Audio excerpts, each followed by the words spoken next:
I was born in Berlin, Germany. My father was in the military. At 5 months old, we came to the States. He was stationed at Jackson. And he bought a home in a new neighborhood called Highland Forest off of Wilson Boulevard here in Columbia. And I thought that we were just the average, everyday American family. I didn't know my father was a heroin addict at the time. Him and my mother had great issue, great problem. My mother began to use heroin as well, and my mother was a drinker, so now I know we call that cross addiction. And my mother was a drinker. Her and my father separated. I guess they didn't have all the divide everything type laws back then. You know, of course, that was in the 70s, many moons ago. Because me, my mother, and my other two brothers, we moved to a neighborhood called Roosevelt Village. I don't know if any of you all know anything about Roosevelt Village, but that's where I grew up at, in the village. I grew up in the slums. I grew up in the worst project in Columbia, South Carolina. When I first went, I wasn't a tough kid. I'm not gonna sit up here and say I was the tough guy, because I wasn't.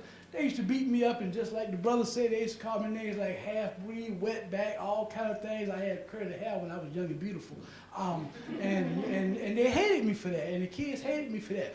But one thing happened, I became really tough. I learned to fight, I became really tough, and I enjoyed it. The school was right across from the project, Roosevelt Village Elementary, and we would get suspended because our parents wouldn't mind, because they'd allow us to come back and eat lunch. And that was their way of keeping the parents from, you know, causing trouble. But at least you get to eat, I don't have to feed you. Well, fast forward, at the age of 11 years old, it was my mother's birthday. And my father came over. And I guess they were doing drugs or whatever they were doing in the room. I was in my room, and I heard gunshots. I came out, my father was running out the front door, my mother was laying in a puddle of blood. She was dead. My father murdered my mother. Social worker came, and it may not have been but a few hours, but it seemed like it was years.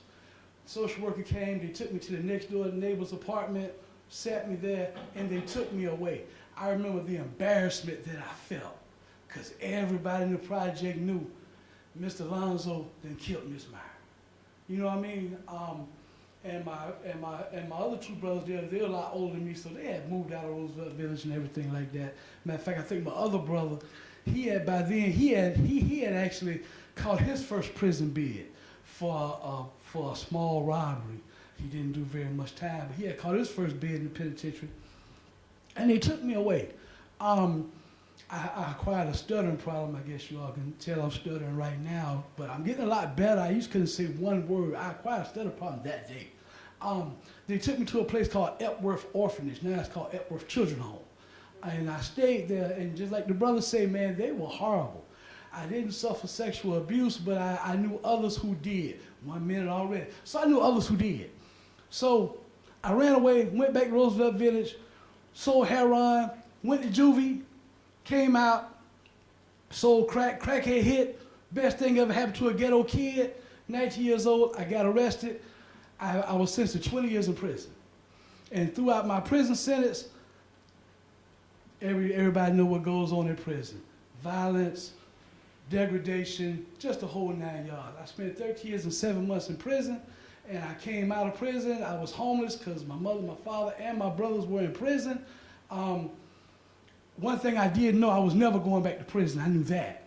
So I went to day labor. I earned 4 degrees. I just defended my dissertation 2 weeks ago. Now I'm a doctor. I'm a college professor. I'm a director of retention. I'm a professional speaker. All those things. So that's my life.